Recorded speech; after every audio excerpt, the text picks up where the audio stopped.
नमस्कार, मैं हूं मुकेश जोशी और आप देख रहे हैं विचार क्रांति। विचार क्रांति के मंच पर आज हम चर्चा करने जा रहे हैं एक ऐसे विषय पर।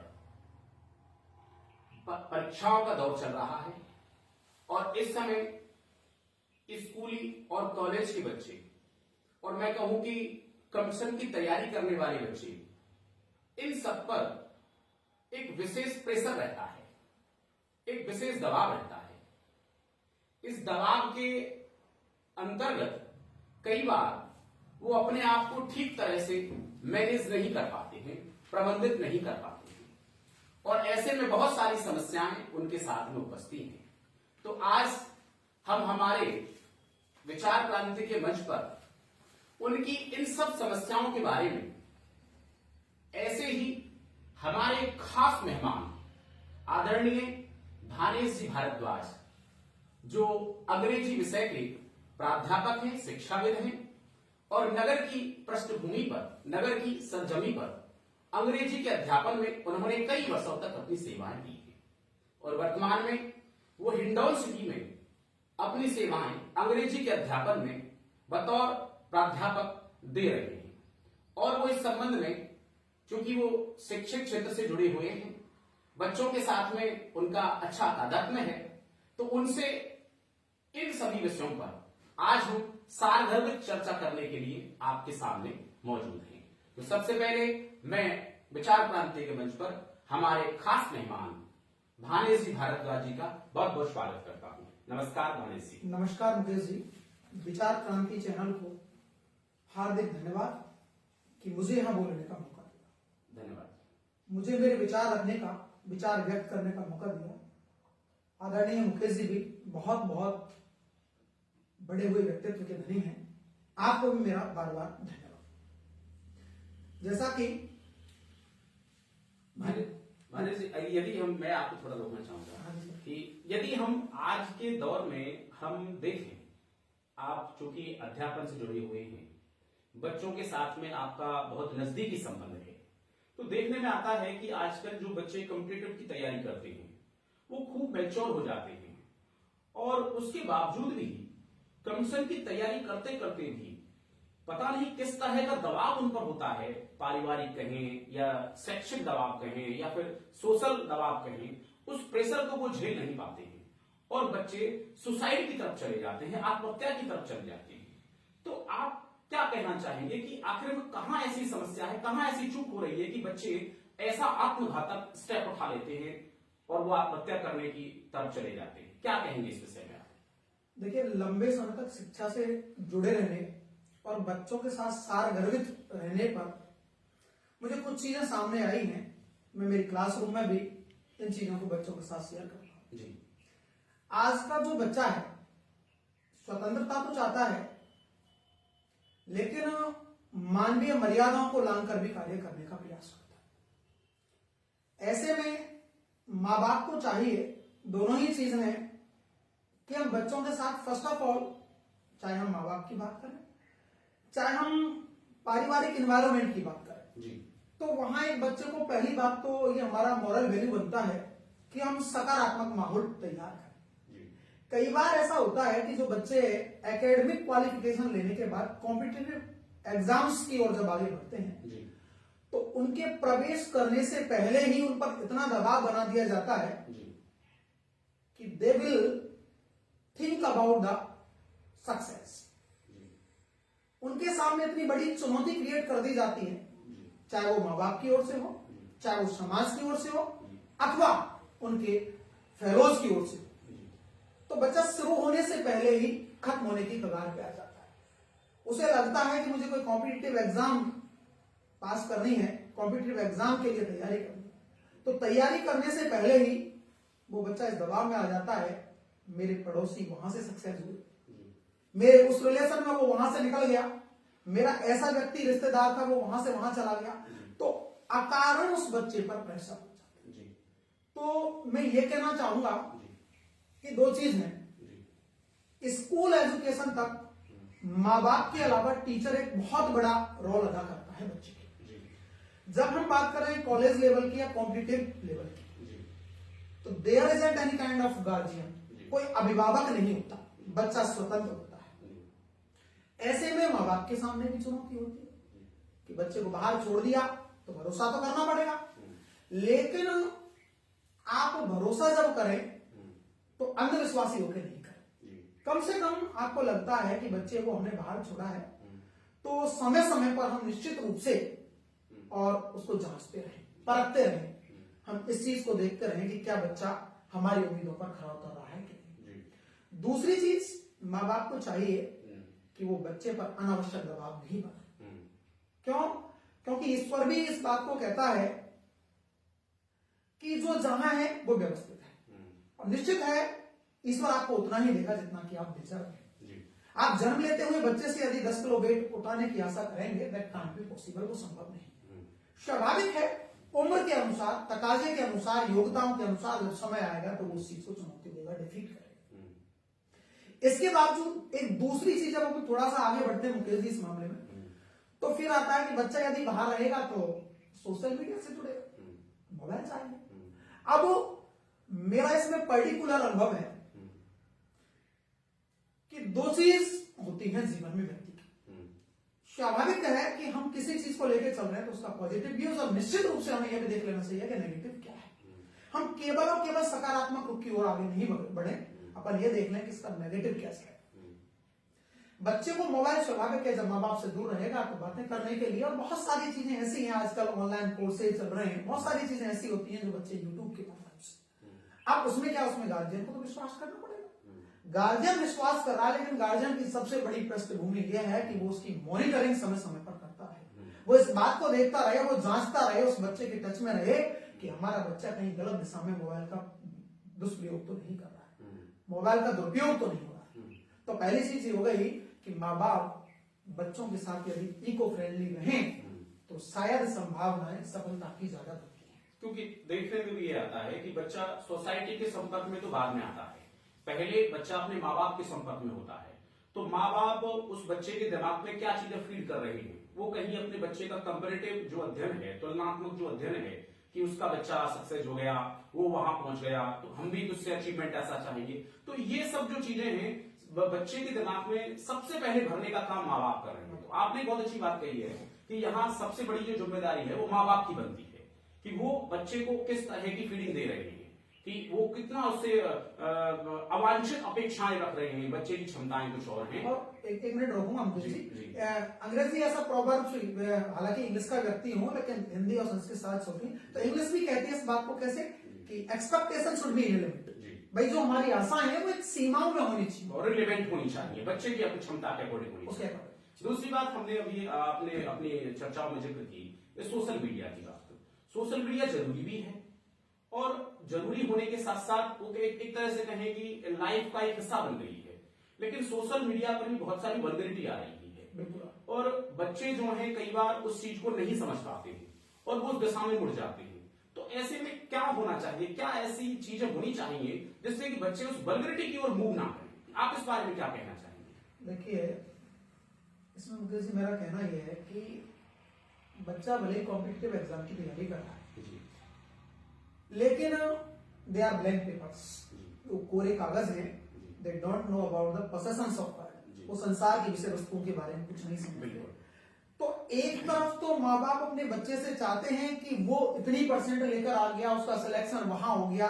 जब आप इस तरीके की अपने बच्चे से उम्मीद रखते हो तो कुछ समर्पण आपको भी करना चाहिए। ये माँ बाप की ड्यूटी बनती है कि दो में से एक कोई व्यक्ति उस बच्चे के साथ जुड़े। मैं तो ये कहूंगा यहाँ तक कि बच्चों को यदि बाहर भेज रहे हैं आप लोग तो आप उनके साथ अटैच रहें। जब आपके साथ बच्चा रहेगा तो आपके संस्कारों को देखेगा तो निश्चित रूप से वो सारी चीजें रोकेंगे। जब आप उसके साथ जुड़ेंगे, जब आप उसके साथ रहेंगे तो बच्चा ऐसा कदम ही नहीं उठा पाएगा। जब आपको पता है कि आप मॉनिटरिंग कर रहे हैं, बच्चे के हाथ में मोबाइल है तो आप समय समय पर देखते रहेंगे, तो बच्चा उस दिशा में जाएगा ही नहीं। और फिर उसको ये भी है, ये तो तुलसीदास जी भी कह गए कि भयभीत प्रीत ना हो हल्का सा यदि कहीं ऐसा है कि बच्चे को यह है कि भाई मेरा कोई केयर टेकर है जो मुझे देख कर रहा है, तो निश्चित रूप से बच्चा उस दिशा में नहीं चले। ये स्वाभाविक भय होता है, आवश्यक भय होता है, जो जरूरी भी होता है। तो बहुत अच्छी बात आपने कही कि माता पिताओं की जिम्मेदारी बहुत ज्यादा बन जाती है कि बच्चे को प्रॉपर मॉनिटरिंग करते रहे। भानी जी, अगर हम बात करें आगे बढ़ के, ये मदर फादर की बात हो गई, फैमिली की बात हो गई, अगर हम देखें यहाँ विद्यालय और अध्यापक, ये क्या भूमिका निभा सकते हैं? अध्यापक और विद्यालय की क्या भूमिका है बच्चे की परवरिश में? चूंकि इस संस्थापन से, अध्यापन से लंबे समय से जुड़े हुए हैं जी, पहले तो मैं आपको बीच में थोड़ा सा हो सकता है मुझे समय लगे, क्योंकि जी, मर्यादाएं हैं और फिर नगर से तो मेरा पता नहीं कितने जन्मों का वास्ता है। जी, तो मैं क्या है बच्चों के साथ पर्टिकुलर में मेरी बात करूंगा जी, कि मैं बच्चों के साथ इको फ्रेंडली रहता हूं। जी, हो सकता है इसको कोई नेगेटिव समझता हो सकता है इसको कोई पॉजिटिव, लेकिन मैंने इस चीज को देखा है कि 3 चीज हो गई, माता पिता, विद्यालय में संस्थापन या संस्थापक, डायरेक्टर या प्रिंसिपल्स या टीचर सब लोग आ जाते हैं, और तीसरा अकेला करने वाला कौन? विद्यार्थी। तो इसमें क्या होता है कि आज का जो युग है वो भागम भाग का युग हो गया। क्यों हो गया?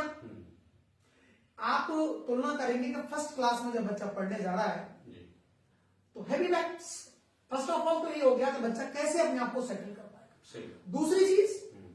दूसरी चीज यह है कि भय। कई बार ऐसा होता है कि बच्चे भय रहित हो जाते हैं, प्रारंभ में उनको ऐसा लगता है कि यार माँ बाप कुछ कर नहीं पाएंगे, टीचर्स कुछ करेंगे नहीं, तो ये चीज भी आपको होनी चाहिए। और सबसे मेजर पॉइंट ये है कि जो अभिभावक अपने बच्चों को किसी टीचर के हवाले कर रहा है, जिस विद्यालय के हवाले कर रहा है, उस अभिभावक को चाहिए कि वो निश्चित रूप से उस विद्यालय मैनेजमेंट से, संबंधित विषयाध्यापक से निश्चित रूप से समय समय पर अपने बच्चे की रिपोर्ट्स देखें, नियमित रूप से संपर्क में रहें।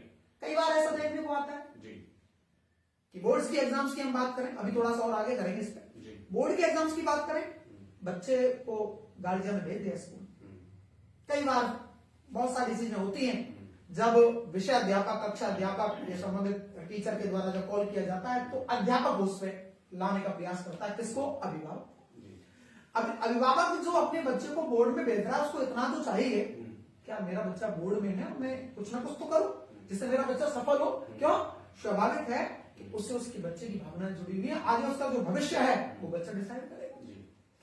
इसी क्रम को जब आगे बढ़ाएंगे तो बहुत इंपॉर्टेंट फैक्ट जो है, जो इस दौर में दिख रहा है, मैं आपको सही कह रहा हूं, हो सकता है कि आप पढ़ लिख करके बहुत अच्छी परसेंट एक्वायर करें, हो सकता है आप बहुत अच्छी गवर्नमेंट नौकरी हासिल कर लें, लेकिन इस बात का ध्यान रखना कि जिस व्यक्ति को प्रैक्टिकल नॉलेज नहीं है वो समाज में कभी सफल नहीं हो सकता। वो समाज से अपने आप दूरी बना लेगा। क्यों? वो ये तो जानता है कि इंटेलिजेंस क्या है, but he is unable to explain anything to the candidates. एक व्यक्ति जो परसेंट एक्वायर कर रहा है वो खुद के लिए कर रहा है, वो दूसरे के लिए कुछ नहीं कर सकता। तो इसमें हमको ये चाहिए कि हम आज के दौर में विद्यार्थी को, मेरे अध्यापक बंधु भी हैं, मेरे मैनेजमेंट के साथी भी हैं, तो मैं कई बार उनको कहता हूं हमने उन बच्चों को मशीन बना दिया। मशीन बनाने का मतलब ये है कि उन बच्चों को प्रॉपर लक्ष्य नहीं। दुनिया में दोनों जानवर हैं, घोड़ा और गधा। घोड़ा और गधा दोनों मेहनत करते हैं, लेकिन दोनों की मेहनत अलग अलग दिखती है। उसका रीजन ये है कि यदि मैनेजमेंट एग्जैक्ट नहीं है तो कहीं कहीं उसके दुष्परिणाम है। एक बच्चा सुबह से शाम तक विद्यालय में जा रहा है, फिर हम उसको दबाव बना रहे हैं कि 6 घंटे घर में पढ़ाई कर, जब उसकी प्रॉपर नींद नहीं हो पा रही है तो कैसे हम आशा करेंगे कि वो अच्छा परिणाम दे पाएंगे। ये तो स्वाभाविक है कि संडे रिलैक्स डे होता है, पहले से चली आ रही है कि हम जब सैटरडे तक वर्किंग आवर्स रखते हैं या वर्किंग डेज रखते हैं तो संडे रेस्ट में होना चाहिए। तो ऐसे ही क्या है कि बच्चे को चाहिए कि पूरे दिन तो वो विद्यालय में जा रहा है और बेचारा शाम को आके फिर 6 घंटे का वर्क लो। तो ये भी कहीं ना कहीं नेगेटिव एस्पेक्ट्स है कि हमको विद्यार्थी को टाइम मैनेजमेंट निश्चित करवाना चाहिए। लेकिन मैं आपको यह रोकना चाहूंगा वाणी जी, क्या आपको नहीं लगता कि आज के समय की एक मांग है, यदि आज हम वैश्वीकरण के दौर में हम जी रहे हैं और मल्टीनेशनल कंपनियों में अभी भी कुछ समय पहले डेबिट चढ़ी थी कि लोग अब 10 से 12 घंटे, 13-13, 14-14 घंटे काम कर रहे हैं और बाजार की मांग भी है कि बच्चे जो काम नहीं करेंगे, काम नहीं कर सकते हैं, वो मार्केट से आउट हो जाएंगे, वो सर्वाइव नहीं कर सकते हैं। तो क्या आपको नहीं लगता सोसाइटी के द्वारा ही ऐसी चीजें बनाई गई है कि अगर बच्चे को काम, वो इतने लंबे समय तक काम नहीं कर पाएगा तो वो ठीक तरह से सर्वाइव नहीं कर पाएगा। ठीक तरह सर्वाइव का मतलब उसके पास में अच्छी मोटी तनख्वाह नहीं होगी, और जब मोटी तनख्वाह नहीं होगी, भौतिक बात का युग है, तो ऐसे में बच्चा समाज में अपनी जो एक उसे अपना जो स्टेटस बनाना चाहिए वो ठीक से नहीं बना पाएगा। तो क्या आपको नहीं लगता कि कहीं ना कहीं सोसाइटी ने ही एक ऐसी व्यवस्था बच्चों के इर्द गिर्द गढ़ दी है कि उनको ज्यादा से ज्यादा काम करना आना चाहिए बस, बाकी और सब चीजें चाहे संस्कार हो चाहे मॉरल वैल्यूज हो, उनका सोसाइटी को ही कई बार ऐसा महसूस होता है कि आपको नहीं लगता कि उनको ही आवश्यकता नहीं, उनको सिर्फ एक मशीन चाहिए जो ज्यादा ज्यादा काम कर सके और पैसा कमा सके। इस वजह से आप क्या कहना चाहेंगे? देखिए, आपकी बात बिल्कुल सही है मुकेश जी जी। कि माँ बाप के द्वारा इस तरीके का एनवायरमेंट तैयार किया जा रहा है कि हम अकारण ही एक नॉर्मल से एग्जाम को बहुत ज्यादा हाई कर दिया। हमने संख्या इतनी बढ़ा दी। मैं एक उदाहरण देना चाहूंगा। मान लो क्लास के 100 बच्चे हैं क्लास में और 100 बच्चे नीट के स्टूडेंट्स हैं, और यदि वो 100 बच्चे, ईश्वर उनका साथ दे, क्यों स्वाभाविक है कि एक छोटा सा वहां भी है, ये शाम विद्या में तत्व न ज्ञानम न शीलम न गुणोर्धनम और ते मृत्यु लोके भूमि भार होता मनुष्य रूपेण आचरण।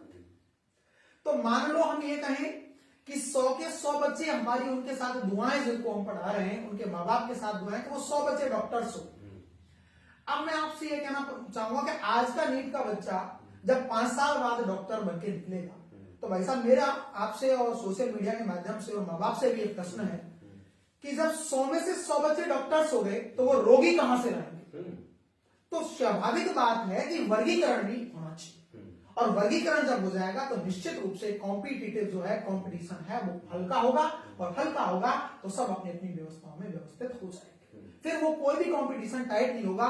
इससे बच्चे सुसाइड तक जो कर रहे हैं वो हमारे सामने स्थिति क्रिएट नहीं होगी। वर्गीकरण जब हो जाएगा, भाई 20 बच्चे कहीं चले गए, 20 बच्चे एकेडमिक में चले गए, 20 बच्चे यूपीएससी, अलग अलग वर्गीकरण जब हो जाता है तो स्वाभाविक है तो व्यवस्थाएं ठीक रहेंगी। भाई जी, क्या आपको लगता है कि आज का जो बच्चा है वो मॉरल वैल्यूज से या अपने कल्चर, अपने संस्कारों से जुड़ पा रहा है? क्या कहेंगे इस विषय पर? बिल्कुल नहीं। मैं क्या कारण है इसका? इसका रीजन ये है कि कुछ तो हम लोग ही, कुछ माँ बाप, हमने बच्चे को मशीन बना दिया। शुरुआती दौर पर हम और आपके समय पर जब सुबह स्कूल जाया करते थे तो प्रेयर का समय लगभग 1 घंटे हुआ, और मेरा पर्टिकुलर अनुभव देखने को मिला है कि जो बच्चे पहले के युग के हैं, पहले का युग का मतलब मिड जिनको कहेंगे हम, अधेड़ एजेड है, वो उम्र है जिनकी, वो बोलने में बहुत कैपेबल है। हम और आपको किसी मंच पर यदि सार्वजनिक रूप से खड़ा किया जाए तो शायद हमें सोचने की जरूरत नहीं होती, अपन कुछ ना कुछ। और आज के बच्चे को आप यदि मंच पर खड़ा करेंगे तो निश्चित रूप से वो कहीं सर, कहीं उसके आगे निश्चित रूप से डर है। क्यों? क्योंकि उस बच्चे को ऐसा करने का मौका नहीं, हम उसको दूर कर रहे हैं। सारी चीजें ईश्वर की दूर होती जा रही है जब मॉरल वैल्यूज तो गिरने का कारण है। क्या होना चाहिए? कैसे इन सब चीजों को सुधारा जा सकता है? कैसे बच्चों को मॉरल वैल्यूज की तरफ प्रेरित किया जा सकता है? क्या होना चाहिए? क्या कहेंगे आप? देखिए मुकेश जी, मैं अपने आप को ये मानता हूं कि मैं कृष्ण भगवान का अनन्य भक्त हूं जी। मेरा विषय इंग्लिश है और ब्राह्मण कुल में पैदा होने के कारण हिंदी और संस्कृत भी मैं अपने अपने समय पर दुनिया में कोई सर्वशक्तिशाली तो है जो संसार की सारी व्यवस्थाओं का नियंत्रण और संचालन कर रहा है। स्वाभाविक है कि यदि कोई व्यक्ति कहीं कमजोर भी है, किसी चीज में वो पीछे भी है, और यदि वो ईश्वर से जुड़ा हुआ है, तो ये मेरा दावा है कि वो निश्चित रूप से अपने जीवन में सफल होगा। तो निश्चित रूप से मेरा तो आगे इस प्लेटफॉर्म के माध्यम से, विचार क्रांति के माध्यम से ये मैं संदेश देना चाहूंगा कि निश्चित रूप से आप बच्चों में ऐसी आदत डालें कि वो पर्टिकुलर 10 से 15 मिनट कम से कम ईश्वर का नाम तो लें। कम से कम उनको ये तो समझ में आया कि दुनिया का ऐसा कोई ना कोई शक्तिशाली है जो इस पूरे संसार का, इस पूरे ब्रह्मांड का नियंत्रण करता है और इस संसार को चला रहा है। तो निश्चित रूप से जब भी आप अपना काम शुरू करें, मैं ये नहीं कह रहा कि आप 1 घंटे बैठ जाएं, और ये भी मैं क्लियर कर देता हूं कि मंदिर जाना कोई जरूरी नहीं है। यदि आप इस विषय पर चर्चा करना चाहें, प्रहलाद, ध्रुव ऐसी कहानियां हुई, आपके मन में वो चीज होनी चाहिए कि आप ईश्वर के प्रति कृत संकल्पित हैं, आपका ध्यान ईश्वर के चरणों में है। और यदि आज का विद्यार्थी अपने आप को मॉरल युक्त बनाना चाह रहा है, अपने आप को सफल बनाना चाह रहा है, अपने आप को उच्च और प्रतिष्ठित पदों पर बिठाना चाह रहा है, तो ये मेरा दावा है कि उसे निश्चित रूप से ईश्वर के लिए समय देना पड़ेगा, और 24 घंटे में से 24 मिनट तो वो कम से कम भगवान की प्रेयर करे। क्यों? ईश्वर सर्वशक्तिशाली है। हालांकि ईश्वर कभी किसी के साथ बुरा नहीं करता, लेकिन कई बार ऐसा देखने को मिलता है एग्जाम्स में, मेरी बहुत सारे बच्चों की आपकी दुआ से, आप लोगों के सपोर्ट से बहुत लंबे समय तक नगर में रहे हैं, तो कई बार ऐसा होता है कि जो बच्चे टॉपर्स रहे, 99.17 तक जिन्होंने एक्वायर की, और IIT, JEE अथवा नीट के पेपर में जाके वो बच्चे फ्लॉप हो। उसका रीजन ये है, they haven't any kind of confidence due to the spirituality. उन्होंने भगवान को कभी देखा ही नहीं, उन्होंने भगवान को कभी भगवान के आगे मतलब याचना की, कभी भीख नहीं मांगी कि ईश्वर हमें ऐसा भी चाहिए। क्यों? हम कितने ब्रिलियंट हैं, कितना हमने अर्जित कर लिया, एक्सपेंड तो ईश्वर करता है। मेरे अंदर से क्या निकलेगा, आपके अंदर से क्या निकलेगा बोलने में, वो तो डिसाइड ईश्वर करता है कि इससे क्या होगा।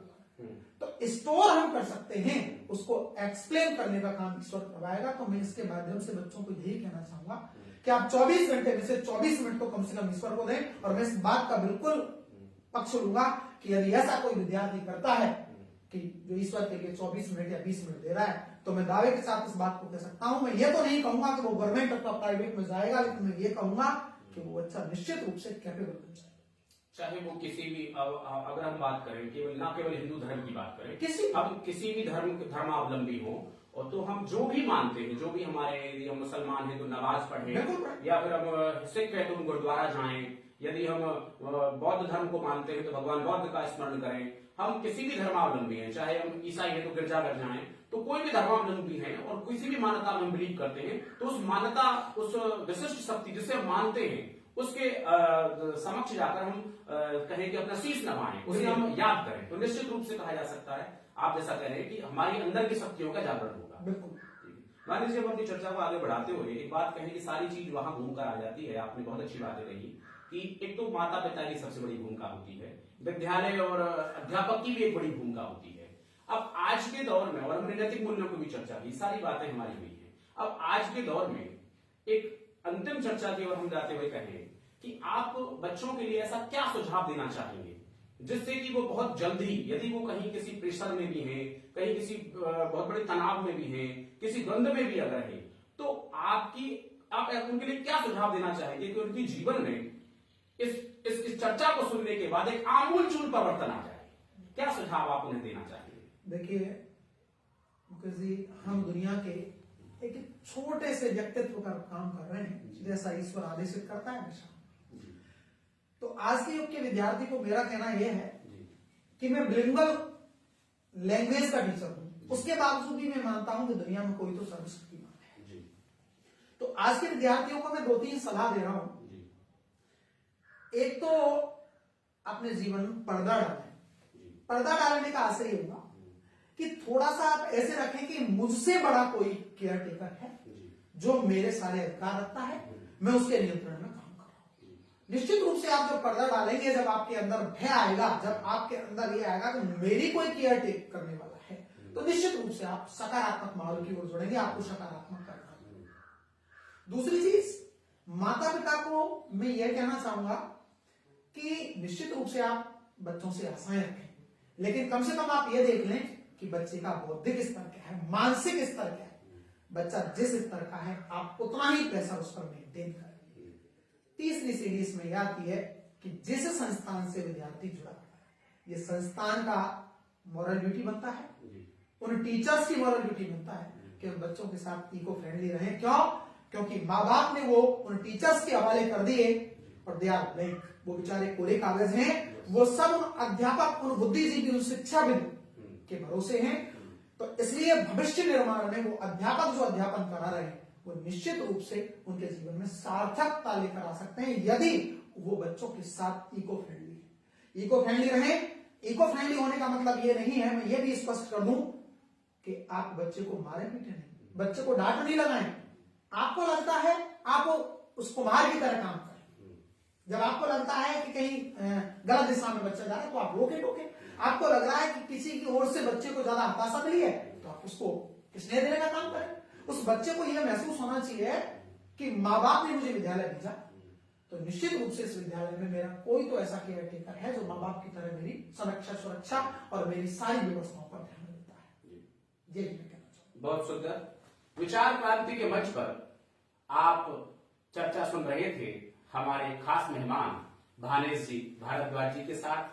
आज बच्चों के भविष्य को लेकर, माता पिताओं की जिम्मेदारियों, विद्यालय को लेकर खास चर्चा आपने सुनी। आगे भी ऐसी चर्चाओं के साथ हम पुनः आपके समक्ष उपस्थित होंगे। तब तक के लिए हम आपसे आग्रह करते हैं कि आप ऐसी विचारधाराओं को आगे तक पहुंचाने के लिए हमारे इस चैनल विचार क्रांति को फॉलो करें और एक बात मैं आप सबके समक्ष कहना चाहूंगा कि और भी जहां तक हमारी बात लोगों तक पहुंच रही है, अगर किसी भी क्षेत्र में आप उम्दा किस्म के विचार रखते हैं और आप हमारे मंच के साथ शेयर करना चाहते हैं, तो आप कमेंट बॉक्स में अपना नंबर लिखें, मैसेज करें, हम आपसे संपर्क करेंगे और आपके उम्दा किस्म के विचारों को हम आगे तक पहुंचाने के लिए आपको मंच प्रदान करेंगे। बहुत बहुत धन्यवाद, बहुत बहुत नमस्कार। नमस्कार। ये आपकी तरफ से तोहफा है। ये श्रीनाथ जी की छवि है, तो मैं सब बंसी वाले की कृपा है। राधा रानी की जय। आपका हार्दिक धन्यवाद मुकेश जी।